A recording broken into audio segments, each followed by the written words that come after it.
This incident, this unfortunate incident, hits close to home because it happened in my hometown, Montgomery, Alabama. And it involves a police shooting of another black man. The victim in this case was a black man by the name of Gregory Gunn. He was 57 years old. And the police officer that shot him was a white police officer, I think by the name of A.J. Smith. I might have his name wrong, I'm not sure. But I think he's like A.J. Smith. And what's the trip about this particular story is that it's not getting or garnering media national attention. And you know how you always have critics always saying, well, when every time a white police officer shoots a black man, it gets national attention. Well, I haven't seen this on Yahoo, Google, or any other blogs or other sites. So, or in the news. So, I believe that's bullshit. But it also could mean that this is an election year and the media is too focused on the campaign. So that could be a reason too. But even so, if it was such a big deal about this narrative of white police officers shooting black people, then we were seeing this on TV by now.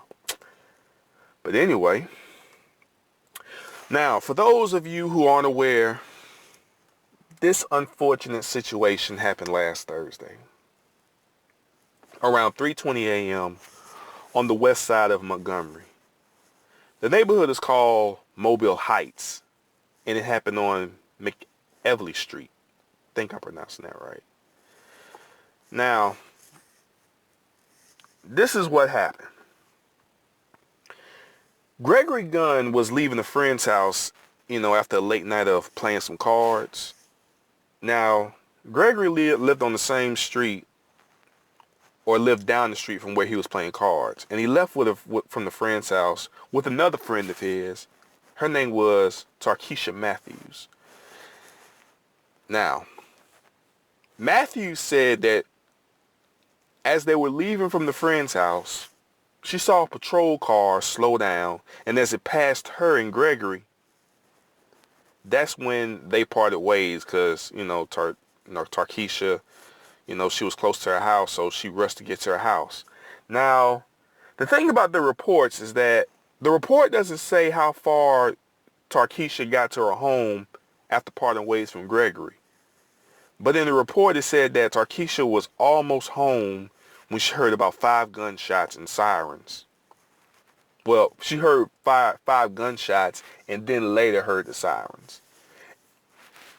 And amidst of all the chaos, Gregory Gunn was laid out in the front yard of his next door neighbor's house. He was laid dead in front of his next door neighbor's house. Now, there were other witnesses who heard the gunshots. One of the witnesses' name was Colvin Henson. Now, he was the next door neighbor of Gregory. And he said he heard, this now, in Colvin's situation, this has to be a scary situation for him because, like I said, it was late at night, like around 3:20. He said he heard banging on the window, and he heard his name being called. And he recognized the voice. It was Gregory. And he heard Gregory call his name as loud as he could. And his voice just kept raising more and more. And Henson said, quote, "That was the only voice I heard. I didn't hear anybody say, stop, halt, lay down, nothing," unquote. So Henson said he was walking to where his cell phone was and he dialed 911, and that's when he heard the gunshot. He said that the officer shot 4 or 5 times. And when Henson walked out the door and that's when he saw Gregory, his next door neighbor, laid dead on his front yard. And the police officer was still standing there holding the gun. And Henson said there was 3 shell casings sitting on his doormat. Like, wow. He said by the time he got to the door, like I said, the officer was just standing there. And there was another witness named Scott Muhammad, according to these reports. Now, he stayed across the street, and he said, from his perspective, he said he saw two people fighting in Henson's yard. He saw one person get thrown around, and that's when he decided to walk across the street to try to break up the fight. But that's when he recognized that the officer was present. So that's, Muhammad said the fight started to escalate, and that's when he turned around and told his wife to call the police. And by the time he did that is when he saw the officer shoot 4 or 5 times. And Muhammad said that Gregory was calling not only calling Colvin's name, but he was also calling his mother's name too while knocking on the window. And the thing about Muhammad's story is somewhat conflicting. And that's one thing that isn't needed in this situation, because Muhammad said that there were 2 police officers on the scene. He saw one laying in Henson's yard with a hand. What he say? How the report go? He said he saw one laying in Henson's yard with a hand over his head, and the other one was standing over Gregory. But the police safety department spokeswoman Martha Ernich said there was only one officer after Gregory was killed. Muhammad said he didn't see anybody check on Gregory. Muhammad said, in quote, what he said, there, quote, there were only 2 cops.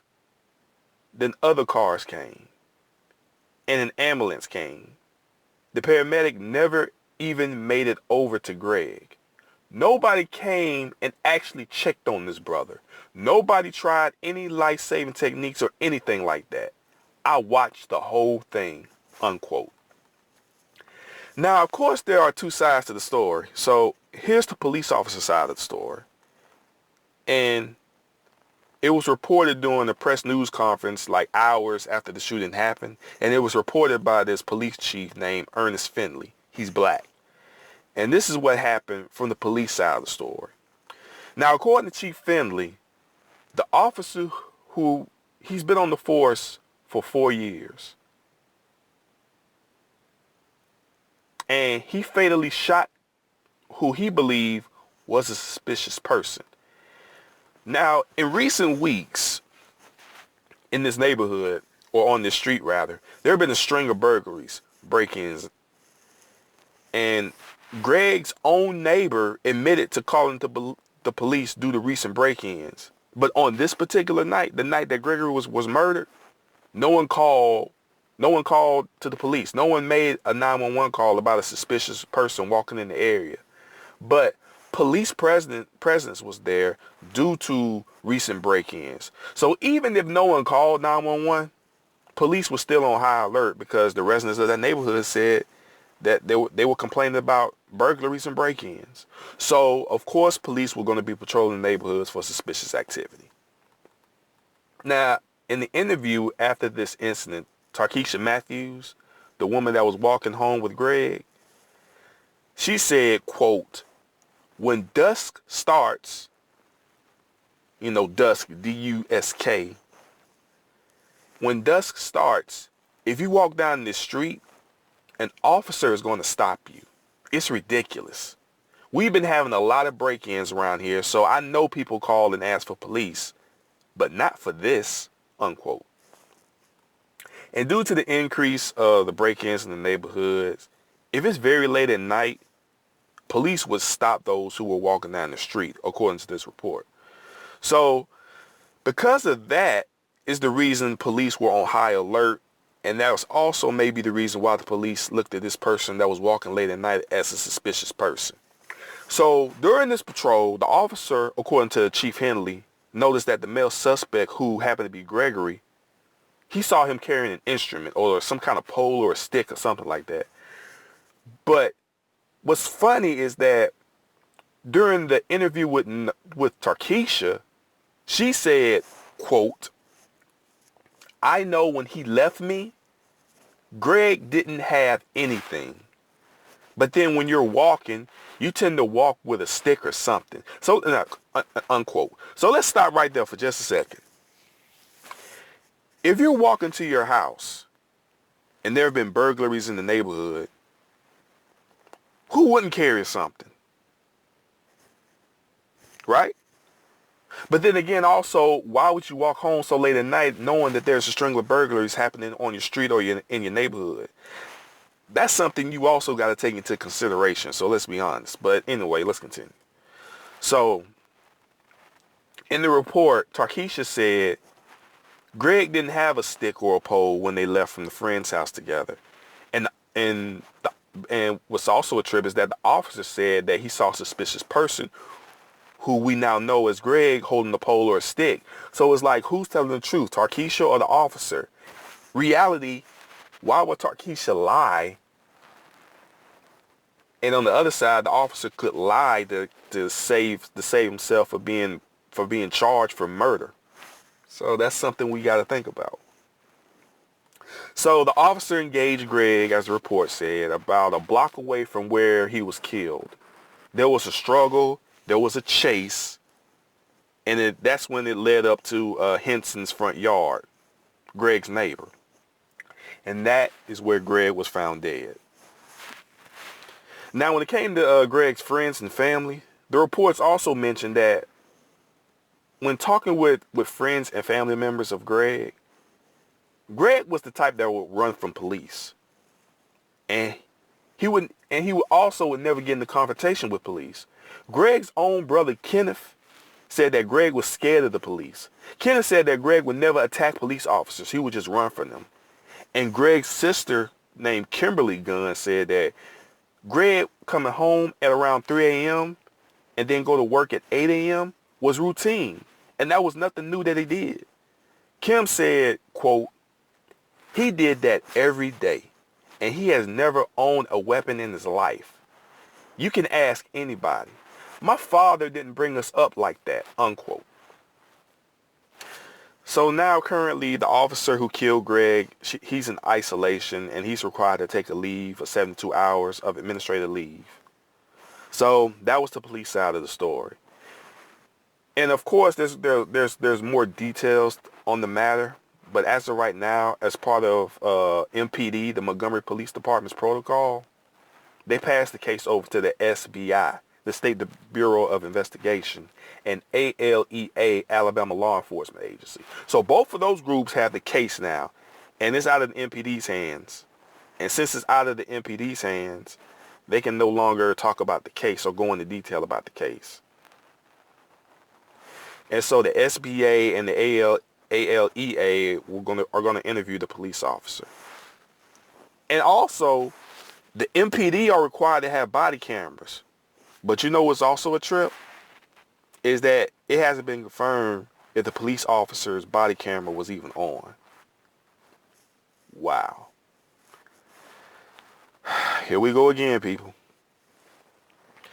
And once SBA and ALEA completed their investigation, the evidence will be collected and reviewed by the grand jury. So, man, it's like, wow. So we're going to find out what's going to happen with this officer. You know, will the family be able to find justice for their loved one? Or will this police officer get off with impunity? We're going to find out. But man, oh man, this is a freaking mess, man. Let's see what happens with the blue, how they call it, the blue code of silence. Let's see what effect that's going to come into play. So once again, y'all, another terrible situation, this time happening in my hometown, the home of the civil rights movement, Montgomery, Alabama. And this Thursday, I plan on going home, just for the weekend to visit my mom and pops. And I'm also gonna, find out more from some old classmates and some friends that still live in Montgomery, and try to make some sense out of what's going on or what's happening right now. Because the people there, the people in that neighborhood, they're gonna have to prepare for either some good news or bad news. Man, so out of all this, right, I've come to the conclusion, and of course there are people who have come to the conclusion that Police officers and residents have to establish communication with one another, man. Police officers got to get out of their patrol cars and talk and get to know the residents there. And the residents have to be able to talk with police officers the way they do their own neighbors, right? You have to look at police officers as your neighbor. And police officers have to acknowledge themselves to the people that live there, to the people that they're supposed to serve and protect. Like police officers, get out and say hi, get to know people. And black people, get out to know the police officers. Hey, officer such and such, my name is Terrell, and this is my friend Sean and Danny, and this is my beautiful wife, and these are my 2 kids. And the officer's like, it's nice to meet you. My name is Officer Warren, and I'm here to patrol the neighborhood. 3 days out the week, and I got another partner who patrols night shift, and just like conversations, man. Conversations will get you far. And black people.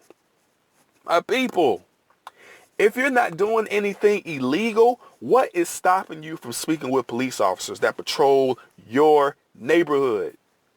Because if you're calling police about recent break-ins and burglaries that happen in your neighborhood and you need police presence there, why can't you make yourself be known?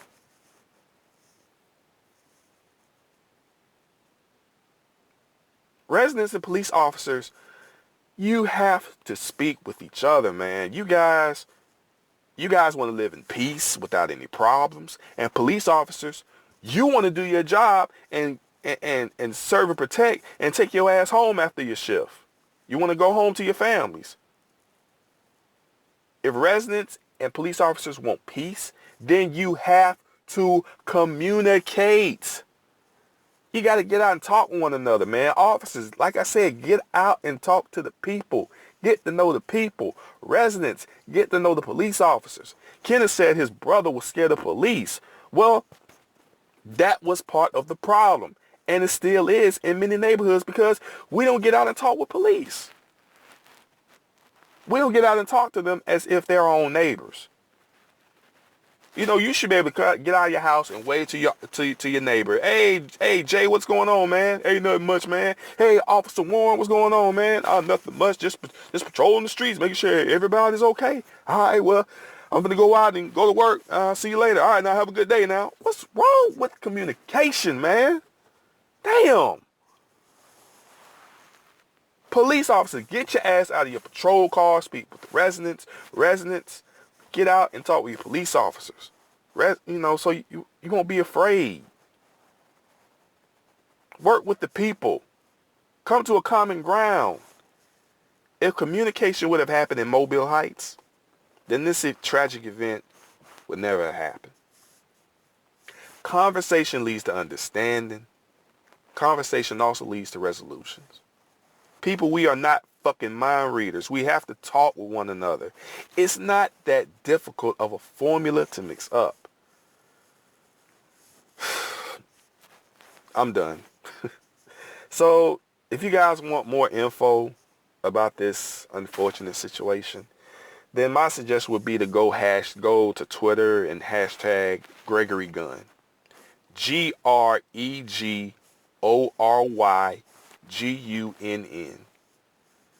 And also, go on Google, just type Gregory Gunn, if you want to find out more about the story. And like I said, I'll try to keep you guys updated with these videos, just to let you know the latest. But man, I just hope, I don't know, man. I just hope that the residents there will find peace. There will be communication between police officers and residents. And I just pray that something like this will never happen again in Montgomery, because it shouldn't have. Peace. Montgomery police say the officer and the man got into a struggle a block away, and it ended in the front yard of this home with the officer shooting the man. Family members identified the man as 59-year-old Gregory Gunn. Gunn died on the scene and, according to the family, was shot 5 times. Wrongdoing and a senseless death by the Montgomery Police Department, because my brother is not a violent person, never have been. Boom, boom, boom, boom, boom. Scott Muhammad heard the commotion and says he literally saw the lawman pull his gun and fire the shots. Muhammad says this is the phone video he took moments after the shooting. He did not know whether the officer you see here in the video was in fact the police officer who pulled the trigger. It's like, I don't know, because there's a bush there.